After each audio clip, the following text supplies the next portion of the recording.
안녕하세요, 가치환입니다. 자, 오늘 시장이 마감이 되었는데 어제 시장하고는 완전히 반대 움직임이 나왔었죠.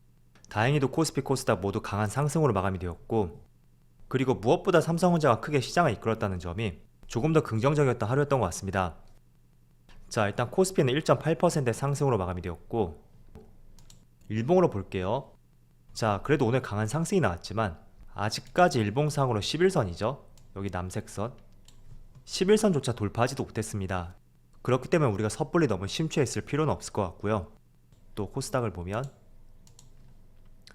자, 코스닥도 비슷하게 1.8%의 상승이 나왔네요. 그래도 코스닥은 약간은 쌍바닥을 찍은 것 같은 그런 패턴이 나오는 것 같은데, 아무튼 조금만 상승하면 21선이죠. 여기 21선을 돌파할 수 있는지, 그것도 하나의 관전 포인트가 될 것 같습니다. 자, 이어서 시가총액 상위 종목들을 보면 오늘은 카카오를 제외하고 대부분의 종목들이 모두 상승이 나왔어요. 사실 카카오는 약세장에서 어제 강세의 모습이 나왔던 만큼 오늘은 조금 아쉬웠던 하루였던 것 같고요. 그래도 삼성전자가 무려 3% 이상의 급등이 나왔죠. 그리고 코스닥. 자, 코스닥은 LNF를 제외하고 전 종목이 모두 상승이 나왔습니다. 특히 최근에 코로나 확진자 수가 다시 증가함에 따라서 CGN을 비롯해서 많은 진단키트 관련주 다시 한번 좋은 모습이 이어지고 있죠. 자, 그리고 코스피의 수급을 보면 오늘 오랜만에 다시 한번 기관과 외국인의 양매수가 들어왔어요.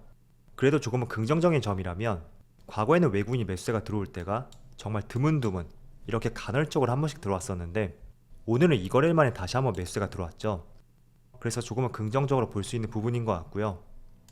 또 코스닥을 보면 반대로 코스닥은 외국인의 순매도가 나왔고 기관과 개인이 순매수를 보여줬네요.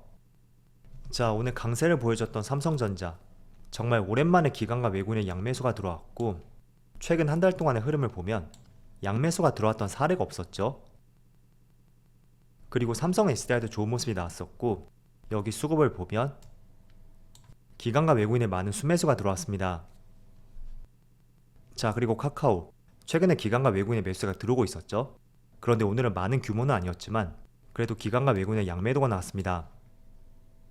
자, 이어서 주체별 매매 동향에 대해서 살펴보도록 하겠습니다. 7월 7일 외국인이 가장 많이 매수한 종목은 삼성전자, 삼성 SDI, 두산 에너빌리티, 일동제약, S-오일 이런 종목들을 차례대로 매수했고 정말 오랜만에 삼성전자가 포함이 되어 있죠. 그리고 기관, 자, 기관도 마찬가지로 삼성전자, 하이닉스, 셀트리온, LG전자, 삼성전기 이런 종목들을 차례대로 매수했습니다. 자, 그리고 해외 증시를 보면 어제 미국 3대 주세 흐름이 나름대로 괜찮았었거든요. S&P 500은 0.4% 상승이 나왔었고 나스닥도 비슷하게 상승이 나왔죠. 그리고 다우지수는 0.2% 상승이 나왔습니다. 아울러서 니케이를 보면 일본 증시가 지금은 1.2% 상승을 보여주고 있고 대만이 무려 2.5% 급등이 나오고 있습니다. 그리고 전날 유럽 증시도 흐름이 좋았었고 오늘 상해지수도 0.5%의 상승과 함께 전체적으로 시장 흐름이 굉장히 좋았던 것 같아요. 자, 일단은 중요한 일정들을 한번 보면 오늘이 7월 7일이죠.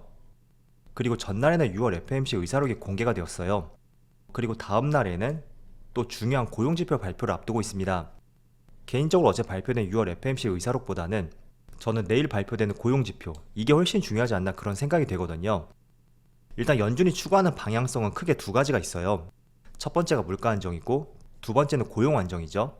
그래서 이 두 가지의 밸런스를 맞출 수밖에 없는데 물가를 잡기 위해 빠른 금리를 인상한다는 것은 다른 시각으로는 탄탄한 고용 때문에 연준이 공격적으로 금리를 인상한다고 볼 수도 있습니다. 물론 조금은 꺾일 수는 있을 거예요. 그렇지만 컨센은 하회하지 않는지 그런 것들을 내일 한번 지켜보면 좋을 것 같아요. 자, 일단 FOMC 의사록에 대해서 간단히 말씀을 드려보고 이어서 삼성전자에 대해서 말씀을 드려볼게요. 자, 어제 6월달 의사록이 공개가 되었는데 사실 어떤 새로운 이슈는 없었어요. 기존에 우리가 생각했던 그대로였고 일시적으로 경기 둔화가 온다고 하더라도 선제적으로 인플레이션을 잡을 것이다. 그게 의사록에 담겨 있었던 하나의 간추린 문장이라고 볼 수 있습니다.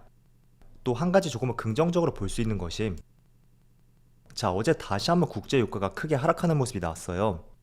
자, 종가상으로는 0.97% 하락이 나왔지만 장중에는 거의 4.4%까지 95달러까지 크게 급락했었고 여기를 깨지 못하고 조금은 반등하는 모습이 나왔습니다. 그리고 국제 유가뿐만 아니라 천연가스라든지 또 밀가격도 5거래일 연속으로 하락이 나왔었죠. 자, 그래서 인플레이션에서 크게 담당하고 있는 많은 에너지 가격들, 그리고 식품 가격. 자, 이런 것들은 지난 3월달하고 4월, 5월. 이제는 이때만큼의 크게 상승이 나오는 것은 조금은 부담스러울 수가 있겠죠. 왜냐하면 FOMC 의사록에 담겨 있던 대로 경기 둔화가 온다고 하더라도 정말 공격적으로 물가를 잡을 것이다. 그런 입장을 연준이 내비쳤던 만큼 지금 자이언트 스텝을 한 차례밖에 하지 않았잖아요. 그리고 또 한 차례를 이번 달에 앞두고 있는데 아직 두 번의 자이언트 스텝을 하지 않았다고 하더라도 이미 시장은 알아서 이렇게 에너지와 식품 가격들이 빠지는 모습이 나오고 있습니다. 자, 그래서 이런 부분의 인플레이션이 일정 부분 완화될 가능성이 있다. 그렇게 긍정적으로 보시면 좋을 것 같고요. 자, 다만 한 가지 조금 우려스러운 부분이 있다면 이렇게 에너지 가격하고 식품 가격 이 두 개는 3월달에서 5월달 이때 정점을 형성하고 모두 크게 꺾이는 모습이 나오고 있어요.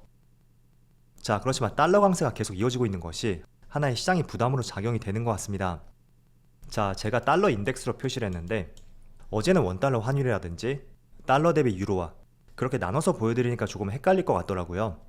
그래서 달러 인덱스로 제가 가져왔고 이 달러 인덱스라는 것은 달러가 얼마나 강세를 보이는지 그걸 세계의 많은 통화대로 환산해서 나타낸 하나의 지표라고 볼 수 있습니다. 그래서 아마 상당 부분을 차지하는 것이 유로화가 될 거고요. 그 다음이 엔화, 그리고 영국의 파운드 이런 순서대로 이어져 있을 거예요.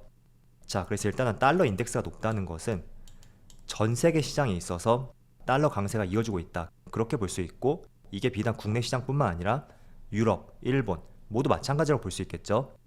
자, 그런데 에너지 가격하고 식품 가격 이런 것들은 다 꺾이고 있는데 3개월간의 달러 인덱스하고 우측은 10년간의 달러 인덱스를 보세요. 모두 지금 사상 최고치를 경신하고 있어요. 그래서 이런 부분이 조금은 부담스럽게 작용이 될 수는 있겠지만 그렇지만 에너지와 식품 가격이 많이 꺾인다면 달러 인덱스도 지금의 흐름을 크게 따라가지 못할 것이고 가장 늦게 유가가 하락했던 것처럼 달러 인덱스도 하락 쪽으로 기울 가능성도 있다. 그렇게 한번 생각을 열어보시는 것도 좋을 것 같습니다. 자, 그래서 평균적으로 봤을 때는 90에서 100 정도? 지난 10년 동안 봤을 때는 이게 평균인 것 같네요. 자, 시장의 흐름에 대해서 간단히 말씀드려봤고 자, 오늘 삼성전자가 오랜만에 정말 강한 상승을 보여주고 있어요.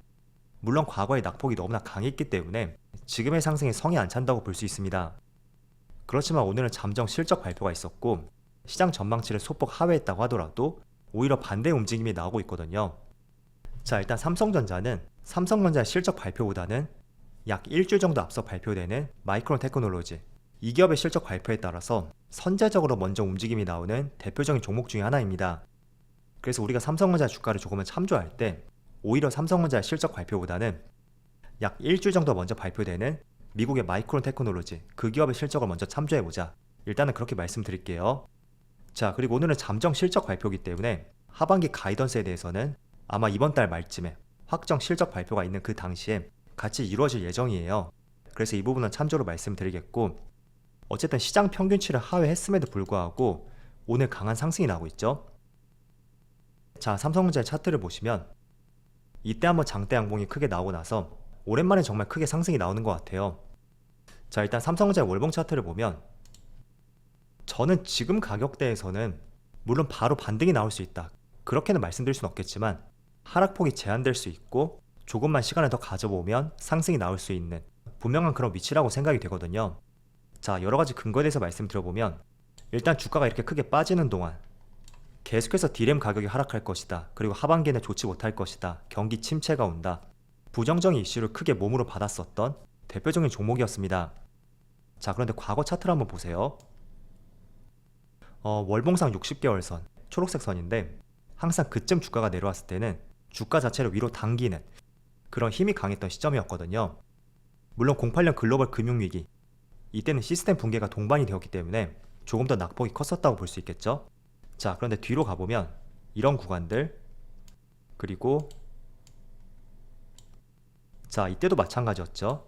그리고 2015년 이때도 물론 60개월선을 이탈했었지만 그 이탈했던 기간 자체가 그렇게 길진 않았습니다.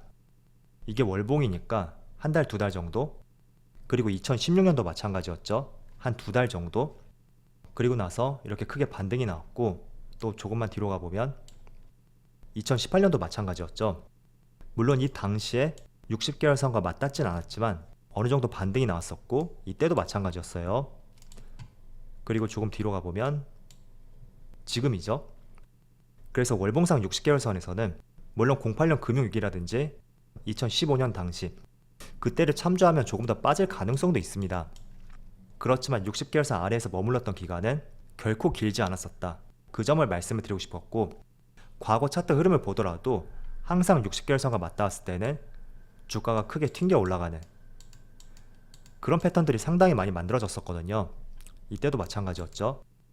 그래서 지금 구간에서 본격적으로 반등이 나온다, 제가 그렇게 말씀 못 드리겠습니다.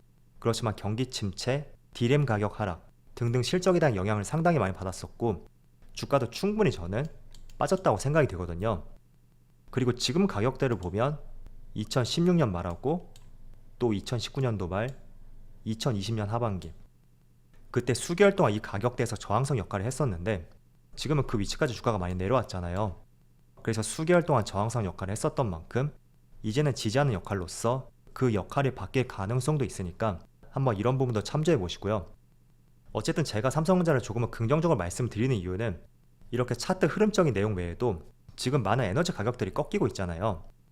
거기에 따른 하반기 인플레이션 완화, 또 이게 속도감이 빠르게 올라온다면 하반기에는 금리 인상이 조금은 둔화될 가능성도 있다. 그런 점들을 여러 가지 고려해 봤을 때는 충분히 긍정적으로 봐도 좋지 않을까. 조심스럽지만 그게 저의 생각입니다. 자, 그래서 어쨌든 삼성전자가 시장을 이끌어간다면 오늘처럼 대부분의 종목들이 상승 흐름이 이어질 거예요. 그래서 삼성전자 주가 상승이라는 것은 단지 개별 종목의 상승으로도 볼 수 있지만 반도체가 상승하는 것이고 나아가서 국내 시장이 상승하는 것이다. 그렇게 연결을 지어 보는 것도 좋은 방법이 될 것 같습니다.